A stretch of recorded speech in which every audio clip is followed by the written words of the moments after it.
Hey, hey everybody, this is Jeff with Cat5e TV. Thought you were going to be watching science fiction tonight? Well, no. Believe it or not, we're going to be doing real science. The science of getting working Ethernet cable, and as you can tell by the picture and by the text on the bottom of the screen, I am going to go with T568B. And the only difference between A and B is which colors are used for the actual data. So on 568B, as you can see by the picture in the corner, we start with the orange, white, and then solid orange. Now it's essential that you have everything you need to make the cables. A pair of scissors, a pair of crimpers. There's so many different types out there. You can see right here, that's the RJ45 crimper, and this one actually ratchets and locks in place, and when you go down it's just like a Rottweiler. Once it's locked it doesn't unlock, but if you push really hard until they almost touch, it unlocks it again. Pair of needle nose pliers. You're going to say you don't need needle nose pliers to do Ethernet. Au contraire. And in my bag of tricks, RJ45 ends.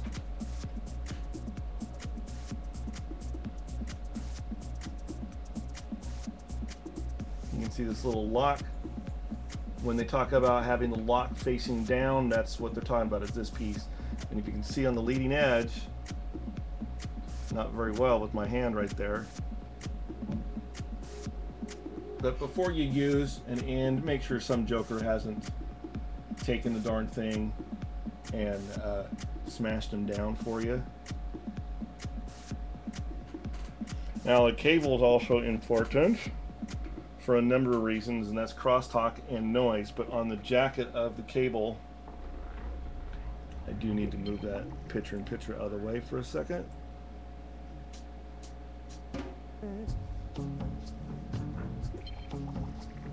It is labeled TIA or EIA 568, so we're good.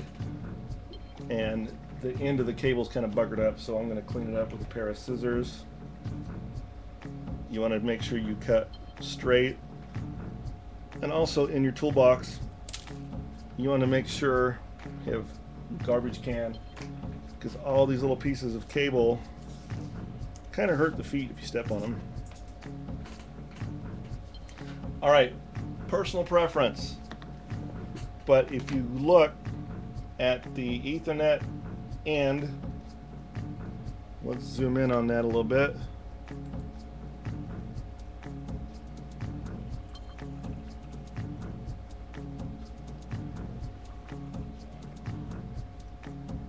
Where the copper is kind of hard in this light,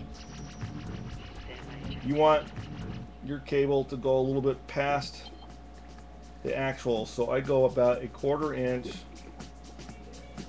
past the cable, and there's a reason for this. And on these there's a little channel that will get smashed down when you crimp it. So when this is in the crimper, and if I push this thing down, I'm going to ruin the end and it's going to be useless to me. But you can see on the crimpers right here, there's a little piece hanging down. That is going to go in and smash this piece of plastic. It's an upside down V, so it's going to actually force it to turn right side out and get smashed into the cable and hold it into the Ethernet. Yeah. Hold it into the Ethernet end itself. So we don't want to strip too far. So I always go a little long because I'm going to clean up the ends and make sure they're straight, because even though I cleaned up the end, I cut it at about a 20-degree angle. Now, you asked why the heck do you want needle nose. Grab your needle nose pliers and shove it in to the Ethernet cable, and all I do is bust off a piece of the PVC. Zoom back out. You see what I'm doing?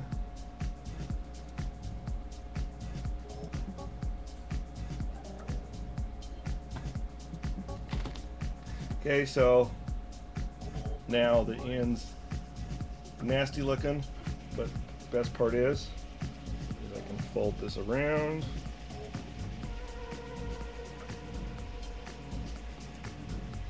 Pull the PVC down. Now take my pair of scissors, since I have a little bit of access, and carefully nibble away. And these scissors I've used on a lot of cables. They're really dull. But when you're doing this, you want to make sure you're not riding right on top of a cable and you end up cutting the table. So once you get in, this is like a hot knife through butter.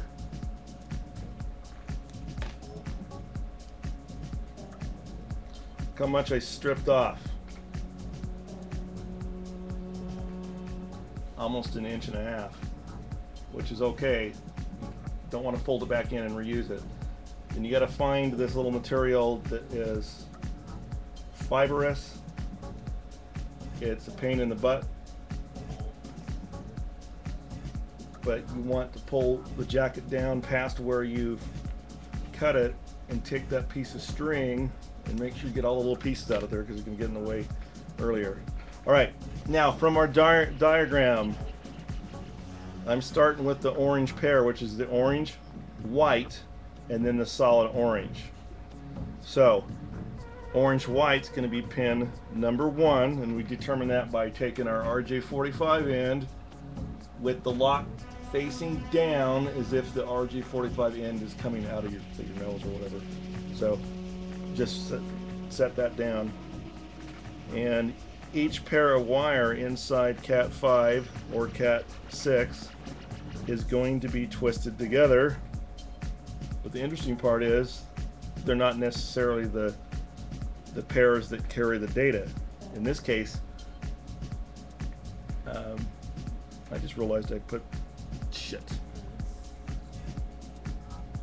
I just put up the picture of the crossover cable. What the heck fail is that? Okay, there's 568A that starts with the green.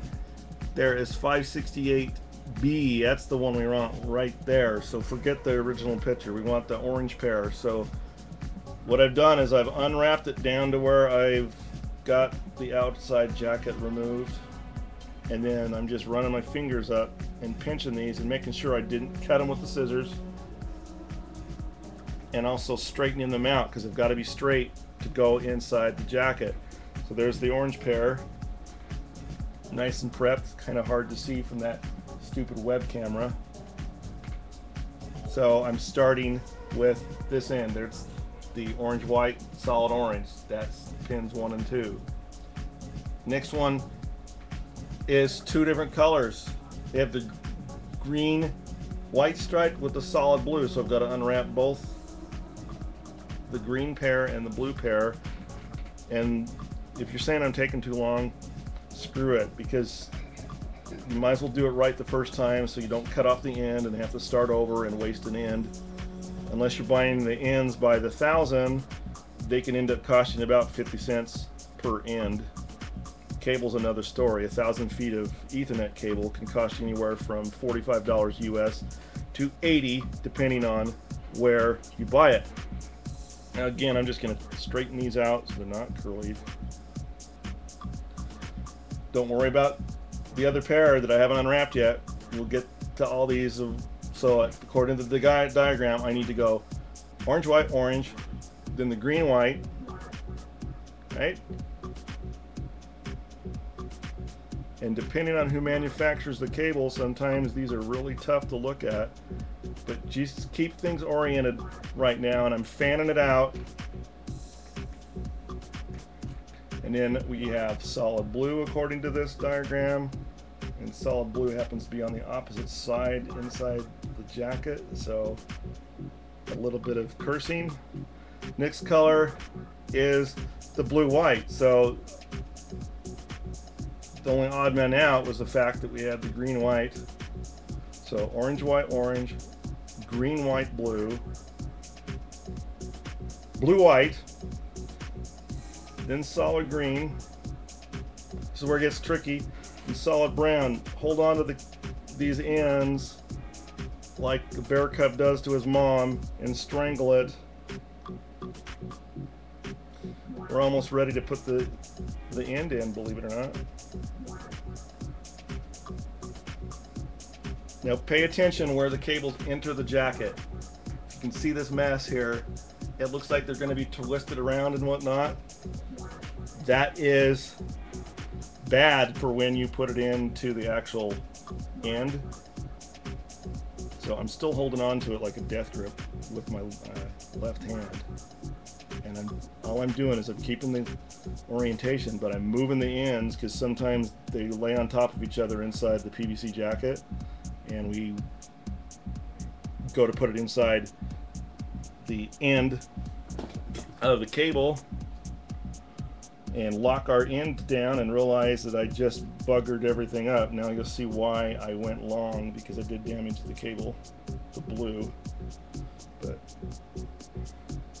now that everything is where it should be, still hold on to it so stuff doesn't get moved. And just clip this excess PVC out of the way. Take care to not cut your cables inside the jacket, or you're going to start all over and waste another inch of cable.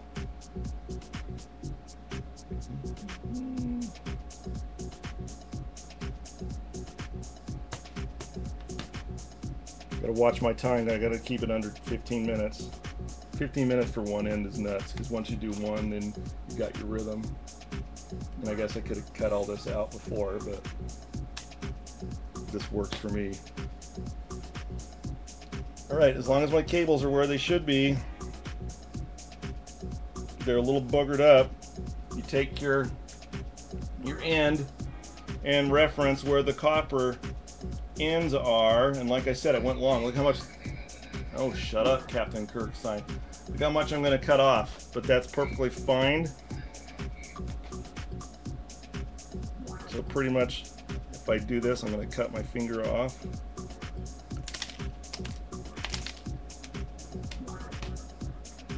Take the end with the lock facing down. The white, orange should be on your left side, so I'm holding this with my left hand even though I'm right-handed.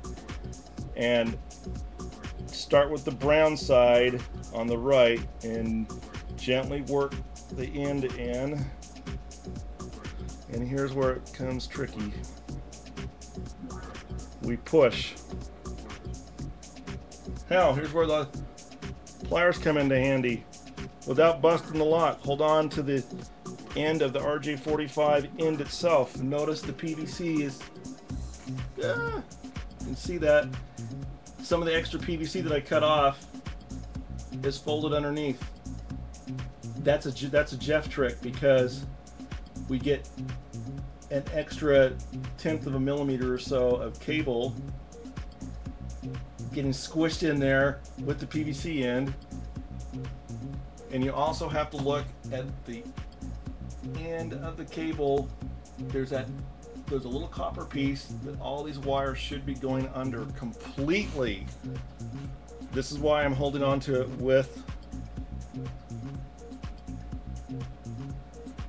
pliers.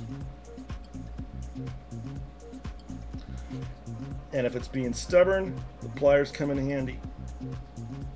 Because the brown pair, which is not really used in Cat5 except for telephone,